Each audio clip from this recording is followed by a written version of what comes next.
समंदर में बन रहा एक और तूफान अब भारत में लोगों की धड़कनें बढ़ा रहा है। बताया जा रहा है कि इस दौरान 100 किलोमीटर प्रति घंटे की रफ्तार से तूफानी हवाएं भारी तबाही मचा सकती हैं। नमस्कार, आप देख रहे हैं न्यूज़ 18 का डिजिटल प्लेटफॉर्म और मैं हूं आपके साथ जागृति खंतवाल।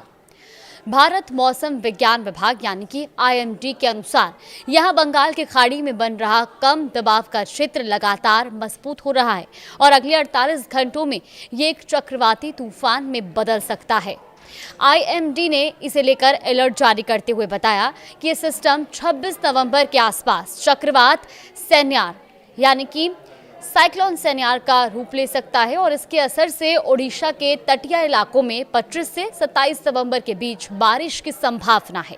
IMD की तरफ से जारी ताज़ा अपडेट के मुताबिक फिलहाल ये सिस्टम मलक्का, जलडमरू और दक्षिण अंडमान सागर के आसपास सक्रिय है और धीरे धीरे दक्षिण पूर्व बंगाल की खाड़ी की ओर बढ़ रहा है। ये सिस्टम अभी मुख्य भूमि से लगभग 1000 किलोमीटर दूर है, इसीलिए इसके सटीक रूट और असर के बारे में साफ जानकारी मिलने में थोड़ा और समय लग सकता है। सैन्यार तूफान से निपटने की अब कैसी तैयारी है, चलिए वो भी आपको बता दें। दरअसल IMD के मॉडल संकेत दे रहे हैं कि सिस्टम 24 नवंबर तक डिप्रेशन और 26 से 27 नवंबर तक चक्रवाती तूफान में तब्दील हो सकता है। 27 नवंबर के आसपास बंगाल की खाड़ी में हवा की रफ्तार 100 किलोमीटर प्रति घंटे तक पहुंच सकती है और इससे समुद्र बहुत उग्र होने और दक्षिण ओडिशा के तटीय जिलों में भारी बारिश की आशंका है। एक रिपोर्ट के मुताबिक ओडिशा के राजस्व और आपदा प्रबंधन मंत्री सुरेश पुजारी ने कहा कि राज्य सरकार अलर्ट पर है और संभावित चक्रवात से निपटने के लिए तैयारियां कर ली गई हैं। उन्होंने ये भी बताया कि सरकारी मशीनरी पूरी तरह तैयार है, चाहे सिस्टम आगे और अधिक ताकतवर ही क्यों ना हो जाए। ये सिस्टम सबसे पहले अंडमान और निकोबार द्वीप समूह पर प्रभाव डालेगा और इसकी वजह से 26 नवंबर तक द्वीपों में भारी से बहुत भारी बारिश की संभावना है। निकोबार क्षेत्र में 24 और 25 नवंबर को बारिश चरम पर रहने का अनुमान है। हवा की रफ्तार 30 से 35 किलोमीटर प्रति घंटे से शुरू होकर करीब 55 किलोमीटर प्रति घंटे तक जा सकती है और ऐसे में 25 नवंबर को ये स्पीड और ज़्यादा बढ़कर करीब 65 किलोमीटर प्रति घंटे होने की भी आशंका है।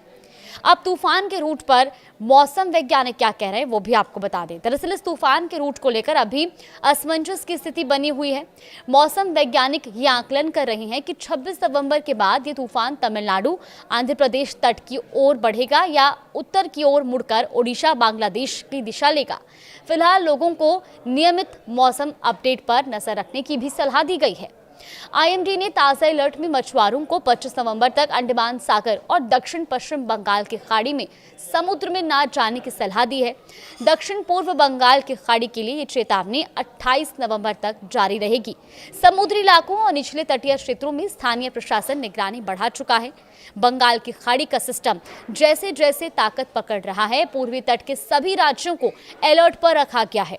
मौसम विभाग ने यह भी कहा है कि अगले 48 घंटों में स्थिति और स्पष्ट होगी और उसके बाद संभावित चक्रवात मार्ग और प्रभाव पर विस्तृत चेतावनी और जानकारियां भी जारी कर दी जाएंगी।